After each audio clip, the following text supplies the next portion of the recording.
મારું નામ ડીડી સોલંકી, યુવા ભીમસેના સંસ્થાપક।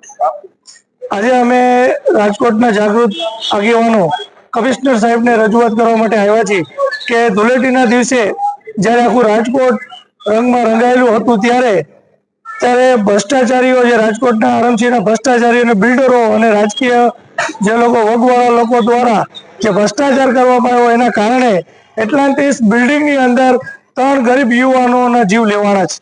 આ બાબતે આજે 4 દિવસ થઈ ગયા, આજ દિન સુધી કોઈ પણ પ્રકારની ફરિયાદ નોંધાણી નથી કે કોઈ પણ પ્રકારની પોલીસ તંત્ર દ્વારા કે આરએમસી દ્વારા કોઈ પણ પ્રકારની સાંત્વના આપવામાં નથી આવી।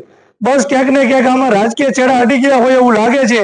અને એવી વાત પણ જાણવા મળી છે કે કોઈ રાજકીય નેતાના ત્યાં પૈસા અટકાણા હતા એટલે દોડીને આવ્યા હતા। જે અગ્નિકાંડમાં, જે અગ્નિકાંડ એક થયો ટીઆરપી ગેમ ઝોનમાં, ત્યારે એ દેખાણા નહોતા, પણ આ બાબતે ભીનું સંકેલવા માટે પહોંચી ગયા છે અને ગરીબ પરિવારને પણ કેસ દબાવવા માટે કોઈ પણ પ્રકારનું આંદોલન ન કરે એવા 10 લાખના ચેક આપવામાં આવે।